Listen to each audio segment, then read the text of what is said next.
50,000 रुपए महीना dividend passive income में। आज हम एक एक्चुअल पोर्टफोलियो क्रिएट करेंगे ये प्रूव करने के लिए कि ये पॉसिबल है। I mean, इन सभी पोस्ट्स को देखो, वाओ, इतना सारा पैसा। हम एक एक्चुअल पोर्टफोलियो क्रिएट करेंगे ये प्रूव करने के लिए कि ये किया जा सकता है।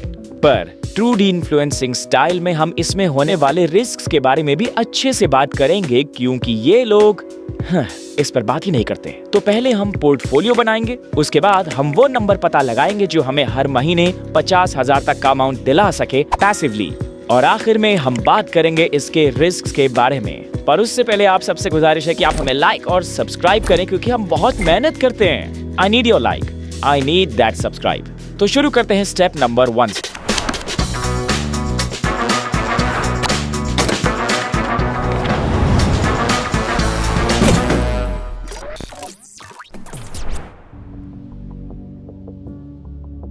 तो शुरू करते हैं एकदम बेसिक से।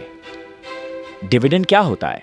तो चलिए पीछे चलते हैं 17वीं सदी में, जब डच ईस्ट इंडिया कंपनी दुनिया में पहली बार पब्लिक हुई, जिसका मतलब है आम आदमी या यूं कहे रॉयल्स और अमीर लोग इन्वेस्ट कर सके और शेयर्स ले सके। अब ये कंपनी बहुत स्पेशल थी। ये सारी दुनिया घूमते थे शिप्स के जरिए, अपनी जान जोखिम में डालकर स्पाइसेस लाते थे और स्पाइसेस से बहुत प्रॉफिट होता था। अब ऑब्वियसली इन्वेस्टर्स अपना पैसा लगाते थे ताकि ट्रिप्स पॉसिबल हो सके। तो एक्चुअल में एग्जिट करने के लिए या इन इन्वेस्टमेंट्स पर कुछ रिटर्न्स देने के लिए आंसर सिंपल था, प्रॉफिट्स लो और उसका कुछ हिस्सा रीडिस्ट्रीब्यूट कर दो अपने इन्वेस्टर्स को। इसे ही डिविडेंड कहते हैं।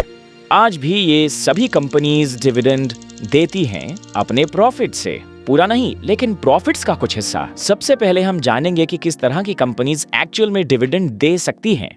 ऑब्वियसली एक प्रॉफिटेबल कंपनी नहीं तो उनके पास पैसा ही नहीं होगा देने के लिए, लेकिन कभी कभी नॉन प्रॉफिटेबल कंपनीज डिविडेंड दे सकती हैं क्योंकि उनके पास मजबूत कैश रिजर्व होता है। तो जो मेट्रिक हमें देखना है वो है ROCE। अब मैं इसकी ज्यादा डिटेल्स में नहीं जाऊंगा।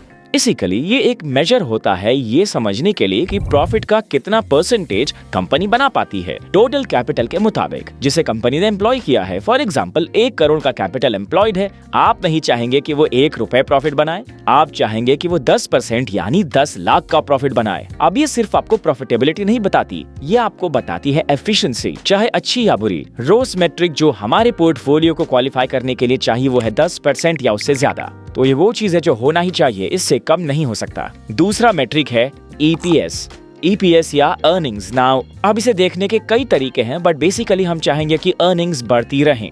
एक ही तरीका है जिससे अर्निंग्स 5 या 6 महीने बढ़ सकती हैं, वो ये कि अगर कंपनी बहुत अच्छा कर रही हो और वहीं मार्केट भी साथ ही साथ बढ़ता रहे, इंडस्ट्री बढ़ रही हो। तो दूसरी चीज है कि EPS एक्चुअली ग्रो करे। ये हमारा दूसरा मेट्रिक है स्क्रीनर के लिए। हमारा तीसरा मेट्रिक होगा dividend yield. Now I am damn sure आपने अखबार में देखा होगा कि 200% डिविडेंड। क्या इसका मतलब ये हुआ कि अगर आप 1 लाख रुपए लगाएं तो आपको वापस मिलेंगे 2 लाख रुपए? हरगिज नहीं। फाइनेंस ने बाकी चीजों की तरह इसमें भी लेट मी एक्सप्लेन मोमेंट है। तो यहाँ बात बहुत ही सिंपल है। वो 200% का डिविडेंड जो आप देखते हैं न्यूज़पेपर्स या इंटरनेट पर, वो फेस वैल्यू पर होता है, जो 2, 4 या 5 रुपए होता है, जिससे आपको बहुत ज्यादा फर्क नहीं पड़ेगा। इंपॉर्टेंट चीज ये है कि आपने कितना पैसा लगाया और आपको कितना डिविडेंड मिल रहा है उस कैपिटल पर जो आपने इन्वेस्ट किया।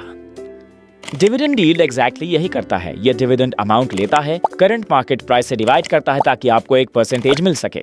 मार्केट में डिविडेंड यील्ड जो 2% से ज्यादा हो वो वाव है, अमेजिंग है, मजा आया। अब क्यों 2% या उससे ज्यादा के डिविडेंड को अमेजिंग माना जाता है? क्योंकि कंपनी का काम आपको एक पैसिव इनकम का सोर्स या सोर्स ऑफ इनकम देना नहीं है, जहां वो अपने प्रॉफिट्स का एक हिस्सा देती है। उसका असल काम है कंपनी को ग्रो करवाना। ग्रोथ होती है और होपफुली शेयर प्राइसेस भी बढ़ता है। तो ये कैपिटल एप्रिसिएशन हुआ। कंपनी का काम डिविडेंड देना नहीं है। अगर देती है तो बहुत बढ़िया, पर वो सिर्फ इसी काम के लिए नहीं बनी थी। एनीवे, चलो अब स्क्रीनर बनाते हैं। मेरे पास ये तीनों मैट्रिक्स हैं और ये मैंने इसे यहाँ ओपन कर दिया है, रन किया और डन। मैंने इसे मार्क भी कर लिया है और मैंने इसे सॉर्ट भी कर दिया है मार्केट कैप के हिसाब से। हमने market cap greater than 10,000 crore भी ऐड कर दिया है, जो इसे बिलियन डॉलर से ज्यादा बनाता है। तो पहले बड़ी कंपनीज आती हैं, जिसके बाद सबसे छोटी कंपनीज आती हैं। अब आप यहाँ एक नया कॉलम देख सकते हैं जिसे डिविडेंड यील्ड कहते हैं। ये वाला, ये है डिविडेंड यील्ड। बढ़िया है ना? और कुछ कंपनीज जैसे कोल इंडिया वगैरह, उनके बहुत बड़े डिविडेंड यील्ड्स होते हैं। Sounds tasty. पर एक प्रॉब्लम है। सपोज करिए आप इसमें से एक पोर्टफोलियो बनाते हैं, से 15 या 20 स्टॉक्स। आपका एवरेज डिविडेंड यील्ड आएगा 4% या 5%। अब हर महीने 50,000 या साल में 6 लाख रुपए बनाने के लिए आपके पास लगभग 1.5 करोड़ का कैपिटल होना ही चाहिए। अब सबके पास तो इतना कैपिटल नहीं होता। तो अगर कोई भी आपसे ये कहे कि ऐसा ऐसा करके आप मार्केट में पैसिव इनकम बना सकते हैं, वो झूठ बोल रहे हैं, ये सच नहीं है। It is false. दूसरी प्रॉब्लम ये है कि कंपनी का काम आपको डिविडेंड देना नहीं है, बल्कि बिजनेस को ग्रो करना है। एक दिन वो ये डिसाइड कर सकते हैं कि वो डिविडेंड नहीं देना चाहते। सो चाहे आपके पास 1.5 करोड़ रुपए हों और आप वो पोर्टफोलियो भी कर लो, इसकी कोई गारंटी नहीं कि उन्हें डिविडेंड देना ही पड़ेगा। ये उनकी मर्जी है। ये उनका तरीका है अपने इन्वेस्टर्स को रिवॉर्ड करने का, और किसी भी रीजन से वो एक दिन ऐसा ना करने का सोच सकते हैं। तीसरी प्रॉब्लम जो है वो डिविडेंड यील्ड खुद है। अब आप इसे देखें, मतलब आईटीसी को जब स्टॉक का प्राइस कम था, इसका यील्ड 6% था। फिर स्टॉक बढ़ा और यील्ड अब करीब 2 से 3% है। क्या मतलब है इसका? क्या इसका मतलब यह है कि आईटीसी बुरी कंपनी है? हरगिज नहीं।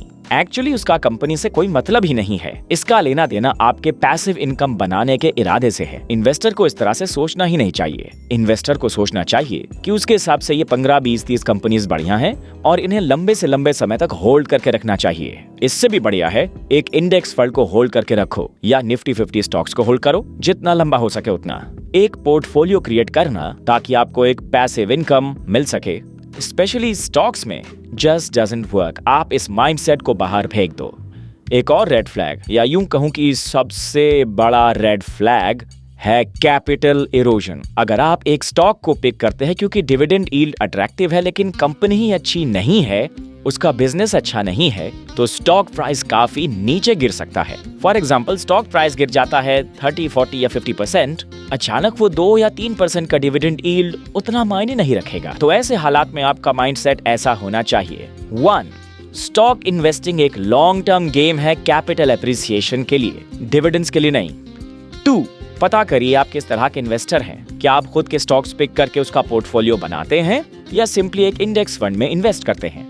नंबर 3, अगर आप ये लंबे समय के लिए करते हैं तो आप शायद थोड़ा लकी हो सकते हैं, क्योंकि वो स्टॉक्स जिनमें आपने इन्वेस्ट किया है रिटर्न जरूर देंगे। और क्योंकि आपका पोर्टफोलियो बड़ा बन जाता है और आप ये सालों से करते आ रहे हैं, आपका डिविडेंड पे आउट काफी अच्छा होगा। तो इसको लेकर आप एक रील बना सकते हैं और ये साइकिल फिर से शुरू हो सकता है। फॉर एग्जाम्पल, वॉरेन बाबा सालाना बिलियंस ऑफ डॉलर्स का डिविडेंड कमाते हैं, लेकिन उन्होंने उन कंपनी के शेयर्स डिविडेंड के लिए नहीं खरीदे थे। इसलिए खरीदे थे क्योंकि बिजनेस अच्छा था। तो आपको भी ऐसे ही सोचना चाहिए। हम इस सीरीज को बनाने का बहुत टाइम से सोच रहे थे और हमने इसकी शुरुआत करी इस डी इन्फ्लुएंसिंग सीरीज से, जिसमें हम मार्केट के कुछ लालची लोगों को टारगेट कर रहे हैं, उन्हें समझा रहे हैं और थोड़ा चिढ़ा भी रहे हैं, बता रहे हैं कि क्या क्या पॉसिबल है और बता रहे हैं सारे रिस्क, सारे के सारे। अगर कोई रिस्क छूट जाए प्लीज कमेंट में हमें जरूर बताएं। और जब आप एज अ यूजर सब समझ जाएंगे, ग्रीड और रिस्क पार्ट, उम्मीद है कि आप सही डिसीजन लेंगे, होपफुली।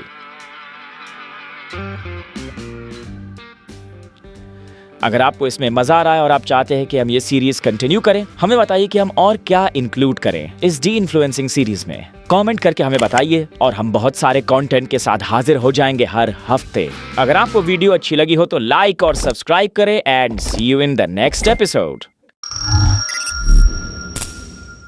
और तीसरा, सारे खतरों को बताइए। Dude, I saw one do this. No. क्या इसमें डच ईस्ट इंडिया की कंपनी का स्टोरी आएगा ना?